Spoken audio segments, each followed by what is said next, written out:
Allez, c'est parti pour la matinale gestion de fortune, investissement, conseil, profession CGP, patrimoine 24. Je suis avec Jean-Marie Souclier. Jean-Marie, bonjour. Bonjour Frédéric. Jean-Marie, vous êtes le directeur général de Sogenial Immobilier. On est là ensemble pour faire le point sur votre actualité et j'aimerais démarrer avec une SCPI que vous avez mis sur le marché avant l'été, Cœur d'Europe. Cœur d'Europe, ça donne quoi ? Cœur d'Europe, c'est un beau lancement, une belle réussite. On a lancé notre troisième SCPI après Cœur de Ville et Cœur de Région. L'idée, c'était d'étendre, comme son nom l'indique, notre horizon d'investissement à l'Europe et de ne pas se limiter à la France. D'ailleurs, pour l'instant, d'exclure la France, puisque l'idée, c'est vraiment d'investir ailleurs. L'Europe, on parle beaucoup de l'Allemagne, c'est quoi ? Vous allez sur l'Allemagne parce que Eh bien, justement, non. Puisque tout le monde va sur l'Allemagne, on a choisi un autre angle. On a choisi notre premier pays, la Belgique, pour nos 3 premiers investissements. Et puis après, on va se développer tranquillement à notre rythme en prenant le temps d'appréhender, de connaître les pays, sur l'Espagne, sur le Portugal et puis peut-être après sur les Pays-Bas.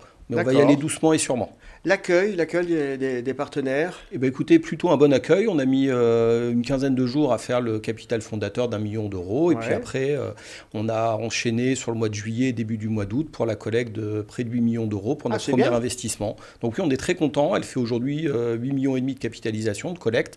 Donc on est vraiment content du succès et de l'estime des gens pour cette SCPI. Le type d'actifs que vous souhaitez mettre dans Cœur d'Europe ? On reste sur notre thématique qu'on a lancée il y a maintenant 3 ans. Commerce, bureau, activité. On mixe ces trois diversification. Diversification, l'immobilier d'entreprise bien sûr, et on accompagne les entreprises, on est capable d'accompagner, de suivre les entreprises dans tous leurs secteurs, le bureau, le commerce et les locaux d'activité, entreposage. Cœur d'Europe, c'est un peu le petit frère ou le grand frère de Cœur de Région, qui est une SCPI qui a déjà un track record important, il y a 2 ou 3 ans. C'est ce que je disais, d'ailleurs, 2-3 ans, notre nouvelle expertise et notre nouvelle connaissance qu'on a déployée sur commerce, bureau, activité, qui était la cible de Cœur de Région et qui l'est toujours. Cœur de Région, c'est en France, bientôt 60 millions d'euros de capitalisation, donc une belle réussite en à peine 3 ans et une accélération assez nette. Et on a déployé donc cette stratégie d'investissement sur l'Europe maintenant avec Cœur d'Europe. Est-ce qu'on peut parler des choses pas qui fâchent mais qui nous intéressent tous ? En termes de rendement, Cœur de Région, ça donne quoi ? Ça a donné quoi ? Cœur de Région, on a servi en 2018, fin 2018, 2019 et 2020 une belle rentabilité, puisque 2020, on a fini à 6,30 de rentabilité et 1,60 de recapitalisation à l'année. C'était la 2e année qu'on faisait cette recapitalisation, donc 7,90 de performance annuelle. Et on est sur les mêmes tendances, même si on ne peut pas préjuger encore des performances. Mais on est sur cette même tendance sur cette année pour Cœur de Région. Et Cœur d'Europe, c'est une SCPI européenne, donc on paye de l'impôt dans les pays. Donc forcément, la rentabilité servie est moins élevée, puisque l'impôt est déjà payé à l'étranger. Mais là, on va être première distribution de dividendes dans les jours qui viennent, avec 5% de distribution nette de fiscalité étrangère. D'accord. Est-ce qu'il y a un profil type pour Cœur de Région et Cœur d'Europe ? En termes d'investisseurs ? Oui. Alors souvent, les gens qui ont des sociétés vont préférer investir avec Cœur de Région, puisqu'ils vont avoir moins d'imposition. L'imposition internationale payée à l'étranger de Cœur d'Europe a moins d'intérêt.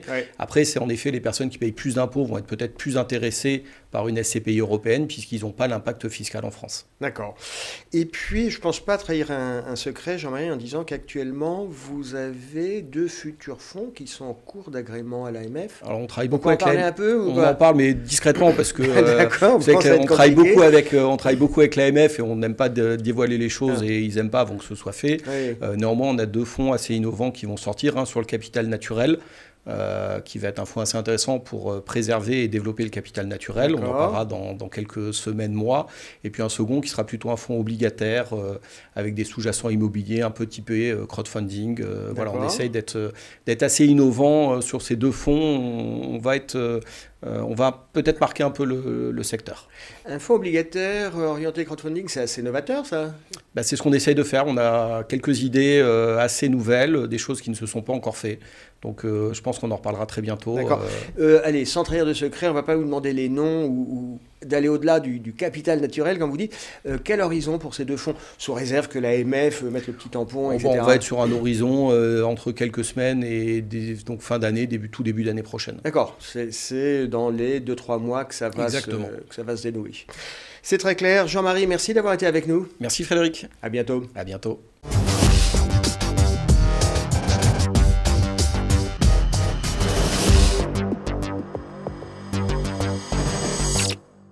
Allez, on continue la matinale. Je suis maintenant avec Mathieu Chauvin. Mathieu, bonjour. Bonjour Frédéric. Mathieu, vous êtes le président d'ERES. On est ensemble pour faire le point sur votre actualité produit, puisque vous lancez un nouveau PER, c'est ça? Exactement. 2 ans après le lancement de notre premier PER qui était sorti en octobre 19, on sort le nouveau PER ERES. Qu'est-ce qu'il a de nouveau? Alors, il a plusieurs choses dans sa banette. Ouais. La première, c'est un nouvel assureur avec lequel on travaille.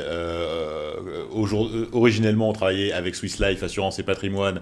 Désormais, on va pouvoir se brancher avec un nouvel assureur qui est Spirica, qui est filiale du groupe Crédit Agricole, spécialisé dans le développement de produits de vie, et notamment pour les indépendants et la distribution indépendante. Et donc, on est très heureux de pouvoir lancer ce nouveau PER avec eux. Alors, je pourrais mettre quoi dans ce PER? D'étoffer la gamme de fonds à l'intérieur de ce produit, puisqu'il va être encore plus immobilier qu'il ne l'était. Il va y avoir plus de 20 supports immobiliers, SCPI, OPCI, SC, qui vont nous servir pour construire ce patrimoine à vocation retraite.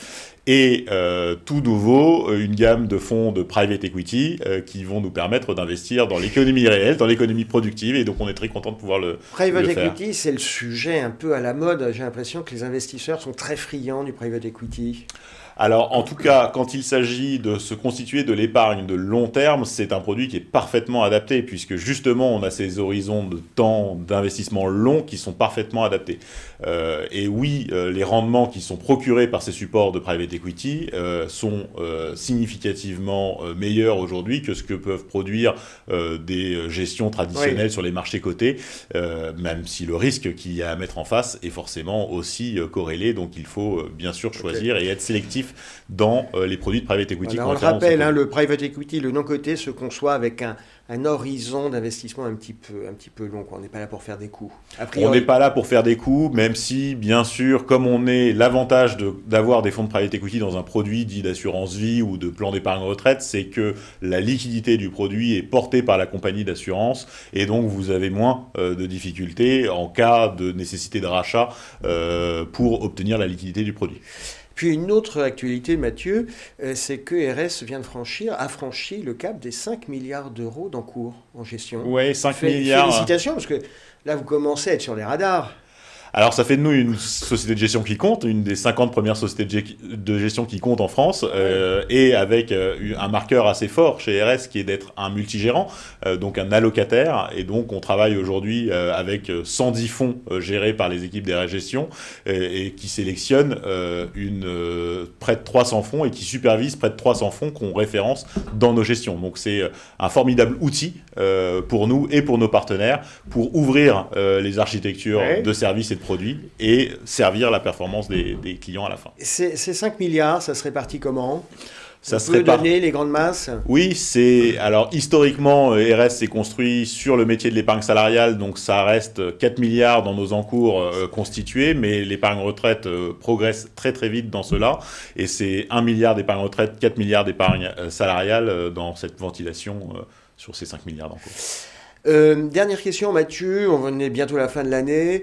2022, vous voyez ça comment? Vous êtes confiant? Et puis plus largement, on indiquait tout à l'heure, vous avez franchi les 5 milliards d'encours. À terme, c'est quoi votre ambition en termes d'encours? Alors déjà, 2022. Alors, on va commencer par 2022. 2022, on le voit forcément d'un très bon œil. Alors, on a aussi des échéances politiques importantes, et on sait que dans ces mouvements, il y a toujours un petit peu de latence et quelques effets de bord qu'on supervisera comme d'habitude pour être à la pointe de l'information sur ces sujets-là.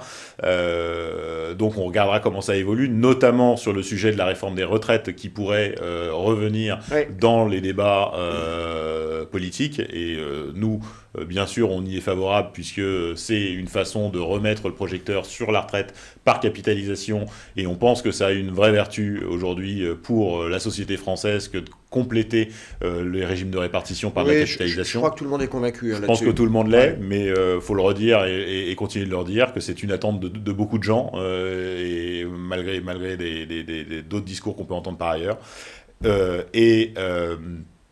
Les perspectives d'ERES derrière pour l'avenir, alors je ne sais pas si on se projette dans 5 ans, mais dans 5 ans, on devrait, à mon avis, assez facilement pouvoir compter les 10 milliards d'encours sous gestion. Bon, je le souhaite. Et donc, on serait très content d'y arriver. On aura l'occasion de venir en reparler à ce Oui, moment-là. on se reparlera d'ici là, parce que RS, c'est en même temps 5 milliards. Moi, je ne connaissais pas ce chiffre, c'est une grosse somme. C'est-à-dire que vous commencez à faire partie un peu des poids lourds.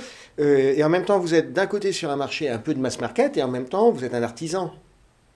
Et donc, il faut réussir à faire avancer les deux de front. RS, c'est un acteur dédié à l'épargne longue pour les indépendants. Et les indépendants, aujourd'hui, qui travaillent avec RS, ils sont 5500. C'est plus de 220 000 épargnants qui utilisent nos solutions. Donc forcément, il faut à la fois être efficace pour accompagner des artisans dans leur devoir de conseil, dans l'accompagnement de leurs clients pour délivrer le bon conseil patrimonial, fiscal, successoral. Et donc ça, c'est toute la qualité de nos outils, de nos équipes. Et on digitalise énormément toutes ces solutions pour industrialiser les processus, parce que derrière, il y a énormément d'opérations, énormément de souscriptions de contrats. Et donc, l'enjeu, c'est de rester un acteur à taille humaine, avec une capacité de conseil toujours aussi évoluée que celle qui nous a mis sur ce marché, et avec une capacité d'industrialiser derrière les processus. De pouvoir faire du volume, et la clé, c'est le process, maîtriser le process. Mathieu, merci d'avoir été avec nous. Merci Frédéric. À bientôt.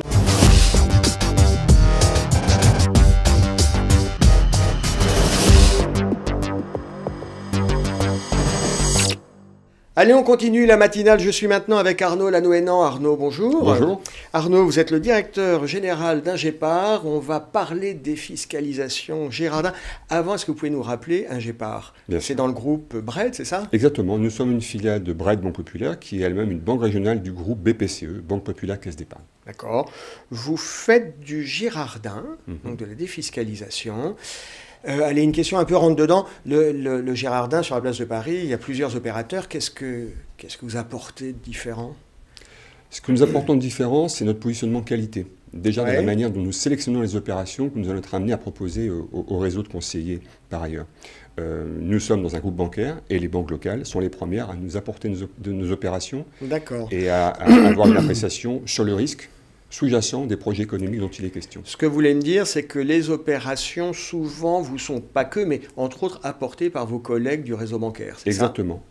Apportées ou alors financées par les banques locales de notre groupe BPCE, qui est aussi une autre manière d'avoir une appréciation positive de l'opération en question. Si les banques locales de notre groupe financent l'opération, c'est que les fondamentaux sont bons. Ouais, d'accord.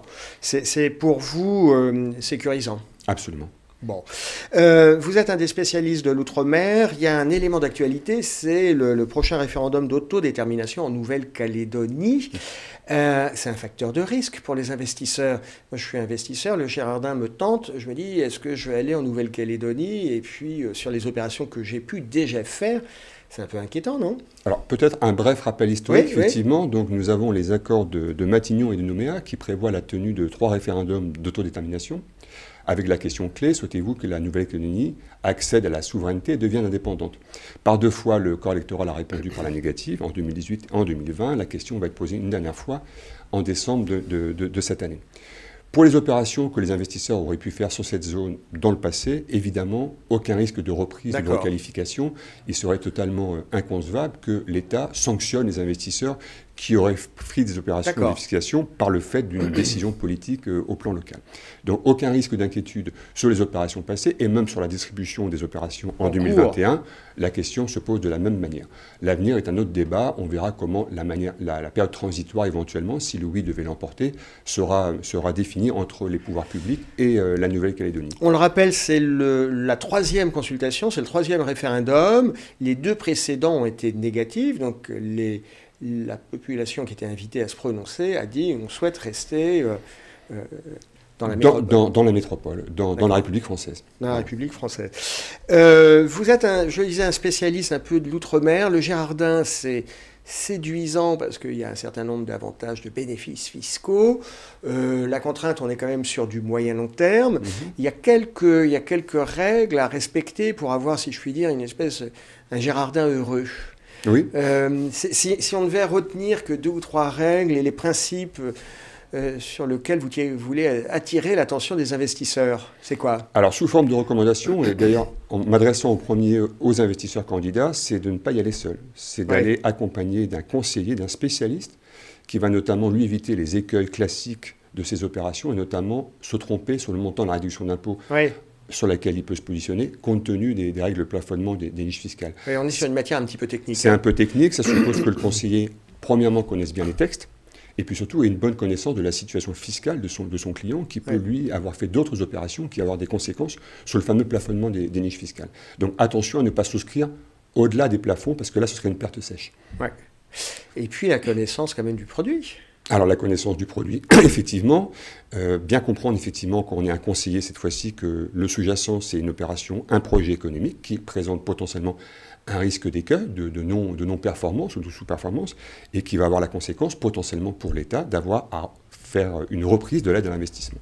Ouais. Donc il s'agit de sélectionner à nouveau les bonnes opérations et d'avoir des relations avec des monteurs comme un GEPAR qui sélectionne et propose au marché les meilleures opérations. Alors je crois que chez vous, chez un GEPAR, on privilégie les opérations avec agrément. C'est-à-dire que les opérations... On peut rappeler un peu, il y a opérations avec ou sans agrément. À partir d'une certaine taille, on est obligé de demander un agrément. Je ne vais pas me perdre dans les détails techniques, mais effectivement, disons qu'il y a des opérations en deçà desquelles les opérations peuvent bénéficier de ce qu'on appelle un agrément de plein droit. Donc on n'a pas besoin d'un échange avec l'administration fiscale. Ce n'est pas l'activité première d'un GEPAR. Un GEPAR fonctionne sur les grosses opérations qui nécessitent systématiquement d'avoir un échange avec l'administration fiscale pour avoir, au terme de cette instruction, un agrément. C'est très sécurisant. L'administration a systématiquement connaissance des opérations et c'est pour nous la meilleure protection lorsque l'opération se passe mal, potentiellement, d'aller voir l'administration fiscale et d'aménager avec elle les règles de poursuite de l'opération. Voilà. C'est-à-dire qu'après, l'administration fiscale ne peut pas vous dire « Ah ben, je viens de découvrir que… » Non, absolument pas. Elle a la connaissance de l'opération, et non seulement elle a la connaissance, mais au travers de l'agrément, elle veut soutenir le projet. C'est important. D'accord, c'est très clair. Arnaud Lanoënan, merci d'avoir été avec nous. Merci à vous. À bientôt. Au revoir.